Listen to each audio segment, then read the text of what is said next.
სამი ინსტიტუტი არის, შეიძლება ითქვას ასეთი ქართული, ეს არის საადგილმამულო ბანკი, წერა-კითხვის გამავრცელებელი საზოგადოება და ქართული პრესა. საბჭოთა განათლების სისტემა 1920 საქართველოს დაპყრობის შემდეგ პირდაპირ შემოდის საბჭოთა რუსეთში. 650 სკოლა გახსნა წერა-კითხვის გამავრცელებელმა საზოგადოებამ.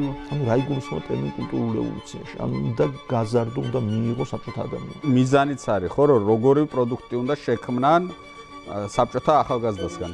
ინდივიდი საბჭოთა განათლების სისტემას არ ჭირდება. თვითონ მარქსიზმი, როგორც იდეოლოგია და შემდეგ ლენინიზმიც თავისთავად გამორიცხავს ინდივიდუალიზმს. პირველი ამოცანა იყო სწორედ წერა-კითხვის უცოდინობის აღმოფხვრა. ერთი ადამიანის სიკვდილი ტრაგედია, მაგრამ მილიონების არის სტატისტიკა. გაზეთი ივერია ერთი ეგზემპლარი თავისუფლად ყოფნიდა, შეიძლება ერთ სოფელსაც კი. კომკავშირელობა გახდა ახალი, ასე ვთქვათ, წყალებში საბჭოთა ფეოდალური კლასის სამჭედლო. ანუ ფაქტობრივად ეს იყო ესეთი კარგად მოფიქრებული, ორგანიზებული სისტემა. კოლექტივიზმი, ესეთი და ინდივიდუალიზმის გაქრობა არ გამოდის. რა არის კოკოშირელის თავარი მოვალეობა? რაც აიკითხე, არსად საქართველო არჩევს. მისთვის ეს არ იყო მისი ომი.